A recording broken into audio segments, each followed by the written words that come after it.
Phone করে ভাই আমাকে বাচ্চার ছেলে জাহেদে এবং আরও কয়েকজন মিলে আমাকে ছুরি মারছে। আমি কোথায় আসোস? লাইট হাউস রেসিডেন্ট নিচে আছি। আমি তুই এখানে দাঁড়া, আমি লোক পাঠাচ্ছি। কারণ আমার এক ফ্রেন্ড পাঠাইছি, ওকে সঙ্গে সঙ্গে সদর হাসপাতালে নিয়ে আসে। এখন আমি আস্তে আস্তে 9টা হয়ে গেছে চকরিয়া থেকে। আমি এসে দেখে তার অবস্থা দেখে আমি চিটং মুভ করছি। চিটংয়ে এভার কেয়ারে ছিলাম। আর আজ রাত 1:50 সে মৃত্যুবরণ করে। এটা হচ্ছে আপনার এই তলপেটের নিচে একটা, ফুসফুসে একটা, তারপর হাতে পিছনে একটা। আর আপনার যেটা তলপেটে, এটা হচ্ছে আপনার ওই নারী যেটা পায়খানার রাস্তা আছে, ওটা সম্পূর্ণ দুভাগ হয়ে গেছে। দুভাগ হয়ে তার লাঞ্চে পানি জমে গেছে, এটা কিডনি পর্যন্ত লাগছে এই আর কি। আমি সুস্থ বিচার চাই আমার ভাইয়ের যারা হত্যা করছে। কক্সবাজার চলে যাই। আমি বলছি ভাই আজকে না যাই, কালকে যাই। আচ্ছা যাক। এরপর আমরা গাড়িতে উঠছি। গাড়িতে উঠে আমরা ইয়াতে ওনাকে আমি বিদায় দিয়েছিলাম ইয়া থেকে,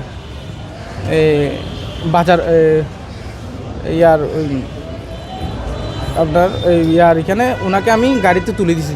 উনি গাড়িতে ওঠার পরে আমি বাসায় চলে গেছি। উনি বলতেছে ওনার বোনের বাসায় যাবে। উনি ওইখান থেকে খাওয়া দাওয়া করে উনি ইয়াতে যাবে। আমি বলছি আমি ওনাকে বলছি, আমি বলতেছি ভাই ওইখানে যাওয়ার দরকার নাই, আপনি যেই কাজে আসছেন ওই কাজে চলে যান। মানে আপনার ওয়াইফের কাছে আসছেন, বাজারও করছে।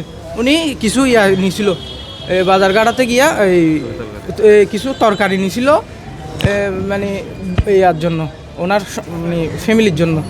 ওগুলো নেওয়ার পরে আমরা দুজনে আবার ওইখান থেকে বাজারঘাটা থেকে বের হয়ে আমি ওনাকে গাড়িতে তুলে দিছি। ওইখানে গাড়িতে তুলে দিছি। ওকে গাড়িতে তুলে দেওয়ার পর উনি বলছে আমি আমার বোনের বাসায় যাব লিয়াতে, এই লাইট হাউসে যাব আমি। তো আমি লাইট হাউসে যাবেন, আমি বলছি ভাই ওগুলো না করে সুন্দর করে যেখানে যাওয়ার সেখানে চলে যাও। অবশ্যই সমস্যা নাই, আমার সাথে গরম হয়ে কি আমি যাইতে পারবো। আমি বলতেছি আমি শুদ্ধ যাব, আমরা দুজন একসাথে যাই। আমি মানে ওনার ওয়াইফ তো আবার থাকে যে ইয়াতে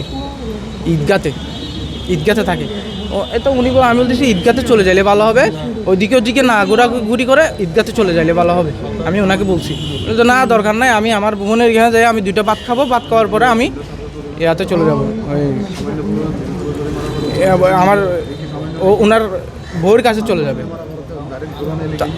মূলত হচ্ছে যে কি এতটুকু হইতো না। তো এখানে যাওয়ার পরে আমি জানতাম না, আমি কিছুই জানি না। আমি এরপরে শুনতেছি উনি এখানে যাইয়া কাদের সাথে জাহেদ, তারপরে কি তালেব, এদের সাথে কি নাকি বিতণ্ড হয়ে গেছে। আর একটা কথা, আমাকে 1:13 মধ্যে ফোন দিছিল। উনি 1:13 মধ্যে আমাকে ফোন দিছিল, আমি কিন্তু রিসিভ করি নাই। আমি কারণ বাসায় গেছি, আমি এতটুকু মানে এই ঘটনা যে হয়েছে হবে কেন, মানে কোনো কারণ তো নাই। আমাকে ফোন দিছে, আমি একবার কল দিছি, আমি রিসিভ করতে পারিনি। হয়তোবা আমি কলটা রিসিভ করলে হয়তোবা আমি জায়গায় গেলে ওনার জীবনটা আজকে এই পর্যায়ে যেত না। আমি নিজেকে ওইটার জন্য দোষী মনে করতেছি। প্রতিবেশী অন্য এক জাহেদ নামে ওনার সাথে নাকি গণ্ডগোল হয়েছে।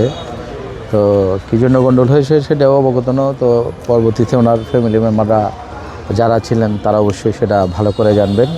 তবে সর্বোচ্চ কথা হচ্ছে যে ঘটনাটা হয়েছে, যে হত্যাটা হয়েছে, এটা আসলে খুবই একটা জঘন্য কাজ হয়েছে।